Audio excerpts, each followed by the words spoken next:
नमस्कार मित्रों, मैं नवीन शर्मा सोलर टू सेविंग और नीलमाधव उद्यम से।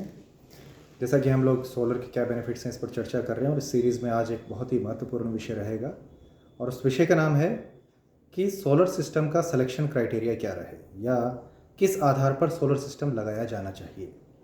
क्या मुख्य उसके पैरामीटर्स हैं जिनके बारे में आज हम विस्तार से चर्चा करेंगे, ताकि कोई भी उपभोक्ता जब भी सोलर सिस्टम लगवाता है तो उसको एक सामान्य जानकारियाँ हों और वो अपने लिए एक अच्छा सिस्टम लगवा सके।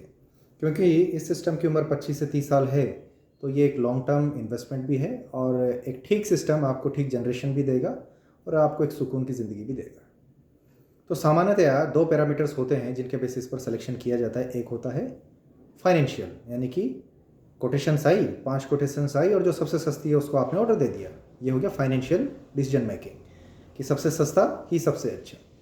दूसरा क्राइटेरिया होता है टेक्निकल डिसीजन मेकिंग, यानी कि पहले ये जानना कि मेरे घर के लिए, मेरी फैक्ट्री के लिए क्या उपयोगी है, कौन सा ठीक रहेगा जिसमें मैक्सिमम जनरेशन आए, ऑप्टिमाइजेशन आए, यानी कि उसमें सबसे बेहतर आपको आउटकम मिल सके। तो सामान्यतया जो भी एक बुद्धिमान व्यक्ति होगा वो पहले टेक्निकल एनालिसिस करेगा और उसके बाद फाइनेंशियल एनालिसिस करेगा। लेकिन ये देखने में आता है कि अधिकतर लोग गलती करते हैं कि केवल फाइनेंशियल के बेसिस पर डिसीजन लेते हैं कि जो सबसे सस्ता होगा वही सबसे ठीक होगा। ये बिल्कुल ही गलत निर्णय लेने का आधार है। तो हम आज ये निर्णय को किस प्रकार से ठीक किया जा सकता है कि आपने जितना पैसा लगाया है उसकी ठीक उपयोगिता सिद्ध हो। तो सोलर सिस्टम के कई सारे कंपोनेंट्स हैं, एक एक कंपोनेंट की हम बात करते हैं और अंत में हम इसकी क्या लागत होनी चाहिए इस पर भी चर्चा करेंगे, जिससे कि आपको एक ठीक अंदाज़ा लग पाएगा कि किस सिस्टम का कीमत कितना होना चाहिए। पहला सबसे कंपोनेंट है, उसको बोलते हैं पीवी मॉड्यूल्स, फोटोवोल्टिक मॉड्यूल्स जिसे हम बोलते हैं, या solar panels. Solar panels 8x4 की साइज़ के आते हैं, कई सारी कंपनीज बनाती हैं। लगभग 150 कंपनियां हैं जिनको कि approved list of module manufacturer हैं, जो कि ministry of new and renewable energy से अप्रूव्ड हैं। उनमें से आप कोई भी टॉप 10 कंपनीज का मॉड्यूल यूज़ कर सकते हैं, क्योंकि कमोबस सोलर सेल सब में एक ही है। लेकिन कुछ कंपनीज की मार्केटिंग स्ट्रेटेजी अच्छी है, इस वजह से उनका ब्रांड ठीक है तो लोग उसको प्रीफर करते हैं। लेकिन अगर आप कोई भी टॉप 10 कंपनीज, मैं उनके नाम आपको लेना चाहूँगा, उनमें से आप अगर किसी का भी चयन करते हैं तो आप निश्चिंत होकर के उनको ले सकते हैं। जैसे अदानी हो गया, वोरी है, विक्रम है, प्रीमियर एनर्जी है, वेबसोल है, रिन्यूसिस है, रिन्यू है, गौतम सोलर है और भी बहुत सारी कंपनीज़ हैं जो अच्छा मॉड्यूल्स बनाती हैं। आपको उनका टेक्निकल स्पेसिफिकेशन अगर पढ़ सकते हैं तो ठीक है, अगर नहीं पढ़ सकते हैं तो किसी आपका जो ईपीसी कॉन्ट्रैक्टर है उससे तकनीकी सलाह लें कि इनकी एफिशिएंसी क्या है और इनमें तकनीक क्या है और लेटेस्ट तकनीक क्या है। उसका मैं आपको एक संकेत देता हूँ कि किस विषय पर आपको बात करनी चाहिए। किसी भी कॉन्ट्रैक्टर से आप पूछिए कि क्या ये टॉपकॉन टेक्नोलॉजी का मॉड्यूल है। अगर वो कहता है हाँ, तो आपके लिए पहला पैरामीटर क्लियर है, क्योंकि टॉपकॉन टेक्नोलॉजी में ऑलमोस्ट 23% या इससे ज़्यादा एफिशिएंसी आपको मिलती है। दूसरा पैरामीटर मॉड्यूल्स में होता है कि इसका वोल्टेज क्या है। अगर 600 वोल्ट पर मॉड्यूल से ज़्यादा है तो वो आपके लिए ठीक है, 580 से ऊपर है तो भी ठीक है, लेकिन प्रयास कीजिए कि आप 620 630 वोल्ट तक आपको मिल पाए। उससे आपकी जगह का अधिक बेहतर ऑप्टिमम यूटिलाइजेशन होगा। तो ये दो चीज़ें हैं, टॉपकॉन टेक्नोलॉजी और 620 630 वोल्ट के आसपास अगर आपको मिलता है, कम से कम 600 वोल्ट से प्लस मिले, ये आपका पहला आधार हो गया। अगर ये नहीं मिल पाता है तो दूसरी कैटेगरी है बाईफेशियल मॉड्यूल्स। अगर आपको मिलते हैं तो आप उनको भी ऑप्ट कर सकते हैं। दूसरी इसमें जो महत्वपूर्ण चीज़ है वो आता है सोलर इन्वर्टर। सोलर इन्वर्टर का क्या रोल है? जो भी बिजली बनी उसको आपकी ग्रिड तक देना या आपके लोड तक ट्रांसफ़र करना। सबसे महत्वपूर्ण काम अगर इस पूरे सिस्टम में है तो सोलर इन्वर्टर का है।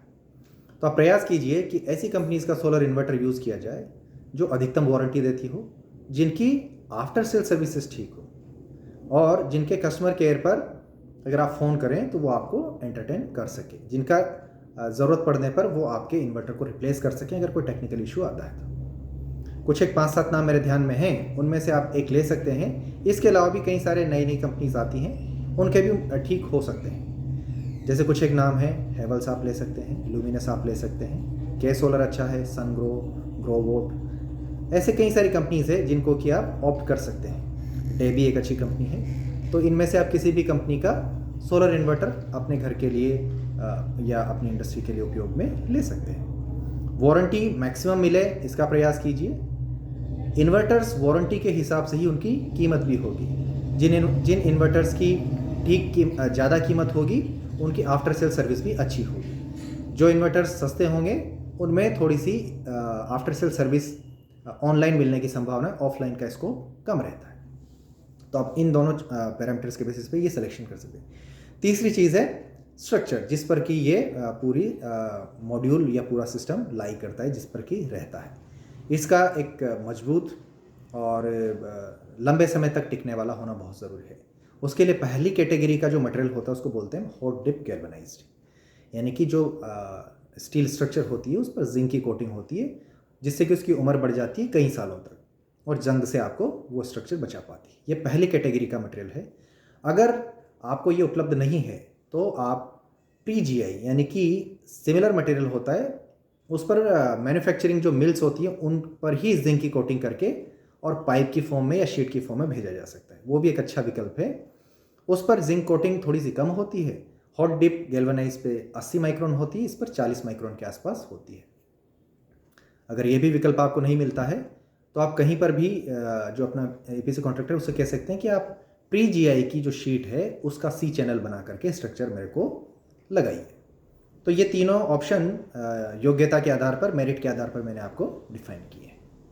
इसके अलावा छोटे छोटे आइटम्स हैं जिनको हम बोलते हैं बैलेंस ऑफ सिस्टम्स, यानी कि उसमें आपकी केबल्स हो गई, DC cable, AC cable, DCDB, SCDB, ये भी जो ISI अप्रूव्ड हों, bureau of Indian standard approved हों और इंटरनेशनल स्टैंडर्ड्स को फॉलो करते हों, ये भी आप इंश्योर कीजिए।